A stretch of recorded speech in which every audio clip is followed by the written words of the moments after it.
ఈ రోజే డౌన్లోడ్ చేయండి. మీ ఫేవరెట్ షోస్ చూడండి. ఈ పాన్ చూసారా? ఆకులు ఏ కలర్ లో ఉన్నాయి? పచ్చ రంగు, వక్కలు నలుపు రంగు. మరి దీంట్లో రాసిన సున్నం? ఇది కూడా తెలియదా అమ్మా? తెల్ల రంగు. ఇదిగోండి, ఇప్పుడు పాన్ వేసుకోండి.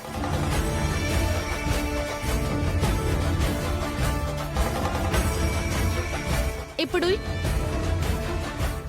ఎరుపు రంగు ఎందుకు సవ్రా?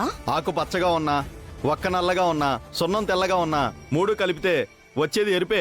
మీ అమ్మ చామంచాయ, మీ నాన్న కాకి నలుపు. అయితే నువ్వు చామంచాయగా అయినా పుట్టాలి, లేదా కాకి నలుపుగా అయినా పుట్టాలి. ఎరుపు ఎక్కడి నుంచి వచ్చింది? అందరూ ఒకేలా పుట్టరు. నీకు అర్థమైందా? మీ పేరు? పల్లవి. నేను రేడియో స్టేషన్లో జాకీగా పనిచేస్తున్నాను. మీ మాట తీరు, మీ సమయస్ఫూర్తి నాకు చాలా బాగా నచ్చాయి. మీకు ఇంట్రెస్ట్గా ఉంటే రేడియో జాకీగా వర్క్ చేస్తారా? మీకు ఇంట్రెస్ట్ ఉంటే చెప్పండి, నేను రికమెండ్ చేస్తాను. మా ఛానల్లో చాలా వేకెన్సీస్ ఉన్నాయి. అంటే